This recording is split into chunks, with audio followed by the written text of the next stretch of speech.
தமிழ் ஜனம் நேயர்களுக்கு வணக்கம். டெமோக்ராட்டிக் டிபேட் நிகழ்ச்சிக்கு உங்களை அன்புடன் வரவேற்கிறோம். வாங்க நிகழ்ச்சிக்கு போகலாம். வணக்கம். வணக்கம். ஒரு மூத்த அமைச்சர், அந்த அமைச்சரோட வீடியோ ஒன்று வைரலாக போயிட்டுருக்கு. இப்போ நம்ம எல்லாருக்குமே தெரியும் அமைச்சர் அப்படின்றது எந்த அளவுக்கு ஒரு டிக்னிஃபைடான ஒரு பொசிஷன் அப்படின்னு. ஆனால் அந்த மேடையில் அந்த அமைச்சர் பேசக்கூடிய எந்த ஒரு பேச்சும் ஒரு டிக்னிஃபைடான மேனரில் இல்லை. என்ன மேடையில் அவர் பேசினாரு? டீகா மேடையில். அங்கே எப்படி நீங்கள் டிக்னிஃபைடாக பேசுறதுக்கு எதிர்பார்க்க முடியும்? The most undignified stage. பொதுவாக அமைச்சர்களை நம்ம குறிப்பிட்டு பேசும்போது மரியாதைக்குரிய அமைச்சர்கள் அப்படின்னு நம்ம அந்த வார்த்தையை பயன்படுத்துவோம். ஆனால் நேற்று பொன்முடி அவர்கள் அந்த காணொலி என்னைக்கு பேசினாருன்னு தெரியல. ஆனால் நேற்று தான் அந்த காணொலி 6ஆம் தேதி பேசியிருப்பாரு. ஆனால் நேற்று தான் அந்த காணொலி வைரல் ஆகுது. ஸோ இவர் என்ன சொல்றாரு அந்த மேடையில் அப்படிங்கிறது தான் இன்னைக்கு ஒரு மிகப்பெரிய ஒரு சர்ச்சையாக மாறி இருக்கு. ஒரு விலைமாதர் வீட்டுக்கு போறாரு. போற இடத்துல அந்த விலைமாதர் அந்த போறவர்கிட்ட கேட்குறாங்க, இப்படியா அப்படின்னு. அவருக்கு புரியல, என்னங்க இப்படியா கேட்டா என்னங்க அப்படின்னு. இல்லை, பட்டையா நாமமா அப்படின்னு கேட்குறாங்க. பட்டையா நாமமானா எனக்கு புரியலங்க அப்படின்னு. அப்போ அந்த விலைமாதர் சொன்னதாக பொன்முடி சொல்றார்.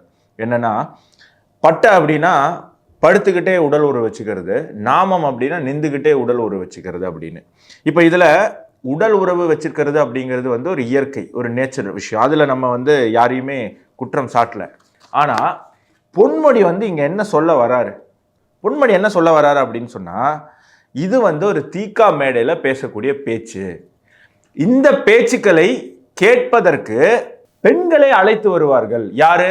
திராவிட கழக நிர்வாகிகள் பெண்களை இந்த பேச்சுக்களை கேட்பதற்கு திராவிட கழகத்தினுடைய திராவிட இயக்கங்களுடைய மேடைகளுக்கு அரங்குக்கு அழைச்சிட்டு வருவாங்க அப்படின்னு சொல்லி உடனே கன்னிமொழி குறுக்கால குதிச்சு, நீங்க பெண்களை அவமானப்படுத்திட்டீங்க, பெண்களை பத்தி தப்பா பேசிட்டீங்க அப்படின்னு.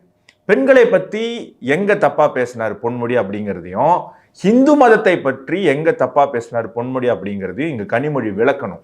ஏன்னா இன்னைக்கு தமிழகத்தில் இருக்கக்கூடிய ஹிந்துக்கள் ஆன்மீக ரீதியா மட்டும் கிடையாது, அரசியல் ரீதியாகவும் இந்துக்களாக மாறிக்கொண்டிருக்கக்கூடிய இந்த தருணத்துல இவ்வளவு ஒரு மட்டமான கேவலமான பேச்சு பேசிய திமுக அமைச்சரை காப்பாற்றுவதற்கு, திசை திருப்புவதற்கு கன்னிமொழி குறுக்கால குதிச்சு இது பெண்களுக்கு எதிராக பேசிட்டாரு, ஹிந்து மதத்துக்கு எதிராக பேசியிருக்காரு.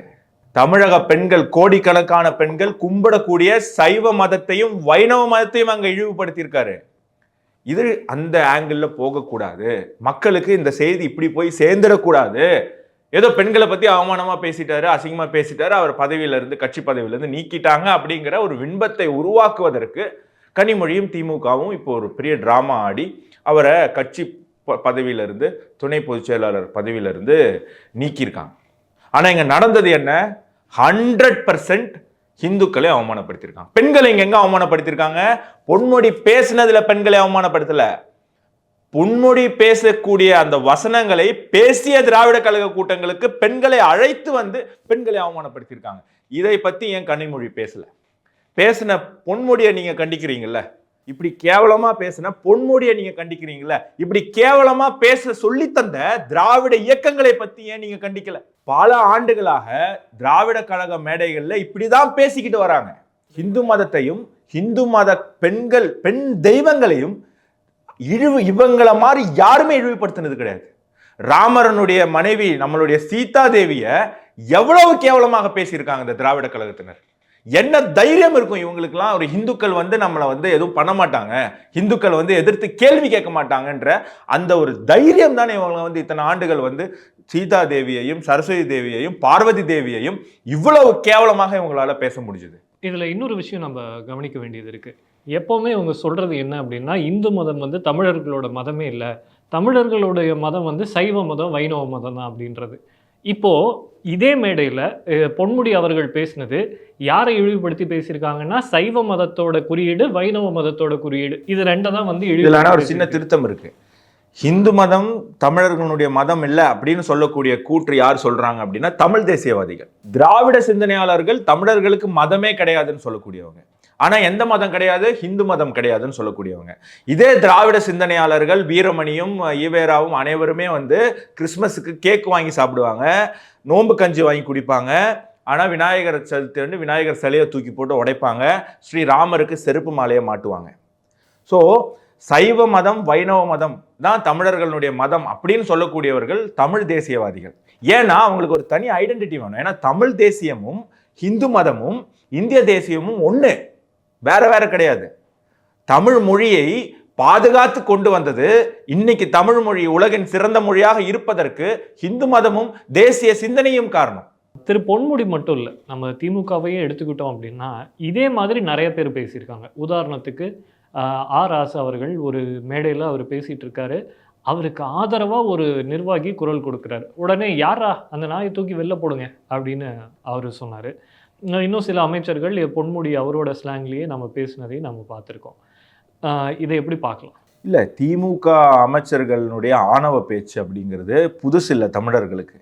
தமிழர்கள் இது பல ஆண்டுகளாக அனுபவித்து கொண்டு வரக்கூடிய ஒரு விஷயம்தான். இவங்க ஆட்சிக்கு வர வரைக்கும் மானே தேனேன்னு பேசிக்கிட்டே இருப்பாங்க. ஆட்சிக்கு வந்தோடனே பேப்பரை எடுத்து மண்டையில் தட்டுறது, சி உட்காரு அப்படின்னு சொல்றது, ஏமா சும்மா இருமா அப்படின்னு கத்துறது, ஓஷி அப்படின்னு கிண்டல் பண்றது, பட்டியல் சமுதாய மக்களை ஜாதி ரீதியாக அவமானப்படுத்துவது. இன்னைக்கு பட்டியல் சமுதாய கவுன்சிலர்களோ தலைவர்களோ பல பேர் தேசிய ரிப்பப்ளிக் டேக்கும் இண்டிபெண்டன்ஸ் டேக்கும் தேசிய கொடியை ஏற்ற முடியாத அவலம் தமிழகத்தில் இருக்கு. தமிழ்நாட்டில் ஒரு படமே வந்துச்சா இல்லையா அதை பத்தி சமீபத்தில், நம்ம சசிகுமார் நடித்த படம். ஆகையால திமுகவின் இந்த ஆணவ பேச்சு, ஆபாச பேச்சு அப்படிங்கிறது தமிழக மக்கள் பல ஆண்டுகளாக அனுபவித்தராங்க. ஒவ்வொரு முறையும் திமுக ஆட்சிக்கு வரும்போது அவங்க ஆட்சியை இழக்கிறதுக்கு மிக முக்கியமான காரணமும் இந்த அமைச்சர்களுடைய திமுக தலைவர்களுடைய ஆணவம் தான். ஆணவ பேச்சும் மரியாதை குறைவான நடத்தக்கூடிய தன்மையும் தான். அப்ப என்ன கேள்வி வருது அப்படின்னா, ஒரு புறம் தமிழர்களுடைய ஆன்மீக நம்பிக்கை, கலாச்சாரம், பண்பாடு, பெண்களுடைய மகத்துவம் எல்லாமே இழிவுபடுத்தப்படுது. இன்னொரு பக்கம் சமூக ரீதியா மக்கள் இழிவுபடுத்தப்படுறாங்க, பொருளாதார ரீதியா நலிவுற்ற தன்மைக்கு கடாசப்படுறாங்க. அப்பையும் தேசிய கட்சிகள் இங்க வலிமை பெற முடியாததுக்கு அப்ப என்ன காரணம்? அப்படியெல்லாம் இல்லை, தேசிய கட்சிகள் வலிமை பெற்றிருந்தா நீங்க அரசியல் வெற்றியை நீங்க எப்பவுமே ஒரு சமுதாய வெற்றியாக நீங்க பார்க்க கூடாது. அரசியல் வெற்றிகளுக்கு பல காரணங்கள் இருக்கும். அதில் இன்னைக்கு மிக முக்கியமான காரணம் ஓட்டுக்கு காசு கொடுத்து ஓட்டு வாங்குறது. அதனால அரசியல் வெற்றியை நான் பார்க்க மாட்டேன். ஆனா இன்னைக்கு திமுகவே சொல்லுது இல்ல, நாங்களும் ஒரு இந்துக்களுடைய கட்சி தான், எங்கள் கட்சியிலே 90% பேர் இந்துக்கள் தான், நாங்கள் இந்துக்களுக்கு எதிரானவர்கள் இல்லை அப்படின்னு சொல்லி. அப்போ அந்த சமுதாய மாற்றம் தமிழகத்தில் இன்னைக்கு நடந்திருக்குல்ல. இத்தனை ஆண்டுகளா தைரியமா சீதா தேவியையும் ராமரையும் விநாயகரையும் கிருஷ்ணரையும் ஆபாசமா பேசிய திராவிட இயக்கங்கள், திராவிட கட்சிகள் இன்னைக்கு ஒரு தடவைக்கு 1000 தடவை யோசிக்கிறாங்கல்ல. இது எப்படி முடிந்தது? ஹிந்து முன்னணி, விஹெச்பி, ஆர்எஸ்எஸ் போன்ற ஹிந்து இயக்கங்களுடைய தொடர் முயற்சி. மக்களுக்கு அவங்க தொடர்ந்து மக்களை எஜுகேட் பண்ணியிருக்காங்க. உன்னுடைய தர்மத்தை பத்தி ஒரு தப்பா பேசினா நீ எதிர்த்து கேள்வி கேளு, நீ எந்த கட்சியா வேணா இருந்துட்டு போ, நீ யாருக்கு வேணா ஓட்டு போடு, ஆனா உன் மதத்தை பத்தி யாராவது அசிங்கமா அவமானமா பேசினா எதிர்த்து கேள்வி கேளு. இந்த மாற்றம் இன்னைக்கு நடந்திருக்குல்ல, யோசிக்கிறாங்கல்ல. இன்னைக்கு திருமாவளவன் என்ன சொல்லியிருக்காரு? இந்துக்கள் மனதை காயப்படுத்தும் விதத்தில் கட்சியினர் நடந்து கொள்ள கூடாது அப்படின்னு திருமாவளவன் பேசியிருக்காரு. எந்த திருமாவளவன்? கோவிலுக்கு போனா எல்லாம் ஆபாச சிலைகள் இருக்குன்னு சொன்ன திருமாவளவன் அவர்கள் இன்னைக்கு இப்படி சொல்லியிருக்காரு அப்படின்னா சமுதாய ரீதியாக இன்னைக்கு மிகப்பெரிய ஒரு மாற்றம் ஏற்பட்டிருக்கு. அரசியல் ரீதியான வெற்றிகளுக்கு பல காரணங்கள் தேவைப்படும். அது என்னைக்கு வருதோ அன்னைக்கு இந்த சிந்தனையை கொண்டு அரசியல் கட்சிகள், இயக்கங்கள் வெல்லும் அப்படிங்கிறது என்னுடைய கருத்து. ஒருவேளை இந்த பயம்தான் திரு ராசா அவர்களை அன்னைக்கு அப்படி பேச வச்சதோ? என்ன சொன்னார் அப்படின்னா, திமுகவில் இருக்கக்கூடிய இந்துக்கள் கட்சி கரவேட்டி போட்டால் நீங்கள் பொட்டெல்லாம் வைக்கக்கூடாது, உங்களுக்கும் அவர்களுக்கும் வித்தியாசமே தெரிய மாட்டேங்குது அப்படின்னு சொல்லி இந்த பயத்தினால தான் அவர் பேசினாரோ? அவருக்கு வேற என்ன பேச தெரியும்? அவருக்கு என்ன பேச இருக்கு? ஒரு நாட்டினுடைய வளர்ச்சியை பற்றியோ, ஒரு 3 ட்ரில்லியன் எக்கானமியை பற்றியோ, பொருளாதாரத்தில் இந்தியா எப்படி 1ஆம் நம்பருக்கு போகும் அப்படிங்கிறத பற்றியோ ராசாவுக்கு பேச தெரியுமா?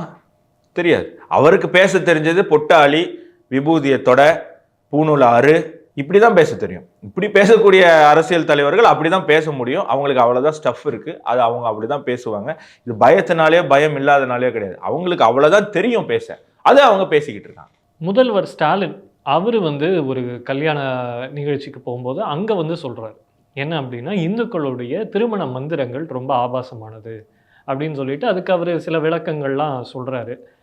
அப்போது முதல்வரோட பேச்சை நம்ம எப்படி பார்க்கறது? அது பெண்களுக்கு எதிரான பேச்சுன்னு பார்க்குறதா அல்லது இந்து மதத்துக்கு எதிரான பேச்சுன்னு பார்க்குறதா? அது என்ன பிரச்சனைனா, அந்த வீடியோ இருக்குல்ல, அது எல்லார் ஃபோன்லேயுமே கேட்குது, ப்ளே பண்ணால் சத்தம் வருது, ஸ்டாலின் என்ன பேசினார் அப்படின்னு. கன்னிமொழி அக்கா ஃபோனில் மட்டும் அது ப்ளே பண்ணால் சத்தம் இல்லாமல் வருது. இப்படி வந்து வாயை மட்டும் அசையதை தவிர சத்தம் வர மாட்டேங்குது. அதனால கனிமொழி அவங்களுக்கு வந்து திரு ஸ்டாலின் அவர்கள் என்ன பேசினார் அப்படிங்கிறது புரியல போல இருக்கு. அந்த நிகழ்ச்சி வந்து ஒரு கல்யாண திருமண நிகழ்ச்சிகளில் போய் திமுக தலைவர்கள் பேசக்கூடிய வழக்கம் இருக்கு. கட்சியை பற்றி பேசுவாங்க, கொள்கையை பற்றி பேசுவாங்க. இவங்க கொள்கை என்ன? திருப்பி நான் சொன்னது தான் முதல் கேள்விக்கே, திராவிட நிகழ்ச்சியில் ஒரு டிக்னிட்டியை நீங்கள் எதிர்பார்க்கலாமா அப்படிங்கிற மாதிரி. இவங்க என்ன பேச முடியும்? போய் வந்து இந்து மந்திரங்கள், அதாவது நீ அக்னிக்கு சாட்சியாக, சந்திரனுக்கு சாட்சியாக, இப்படி வந்து என்னன்னா நம்ம திருமணம் செய்வதற்கு முன்னாடி இவங்களுக்கெல்லாம் நான் வந்து வாக்கு தரேன், அக்னிக்கு வாக்கு தரேன், சூரியனுக்கு வாக்கு தரேன், சந்திரனுக்கு வாக்கு தரேன், இப்படிங்கிற மாதிரி மந்திரங்கள் சொல்லப்படும். நான் இவங்கள கைவிட மாட்டேன், நான் இவங்களுக்கு உண்மையா இருப்பேன் இப்படின்னு. இதை வந்து சம்ஸ்கிருதம் தெரியாதுங்கிறாங்க, சம்ஸ்கிருதம் போட்டோம், ஹிந்தி தெரியாது போடாங்கிறாங்க. ஹிந்தியே தெரியாத இவங்களுக்கு யாரு சம்ஸ்கிருதத்துல அந்த அர்த்தத்தை சொன்னாங்கன்னு தெரியல. என்ன சொல்றாரு? இவங்க வந்து முதல்ல சந்திரனை திருமணம் பண்ணோம், அப்புறம் சூரியனை திருமணம் பண்ணோம், அப்புறம் இவரை திருமணம், இந்த மாதிரி 10 பேரை கல்யாணம் பண்ணிட்டு தான் நான் வந்து உங்க பொண்டாட்டி வந்து உனக்கு திருமணம் பண்ணி, இவ்வளோ ஆபாசமாக இருக்கு இந்து மத திருமண முறை அப்படின்னு சொல்லி.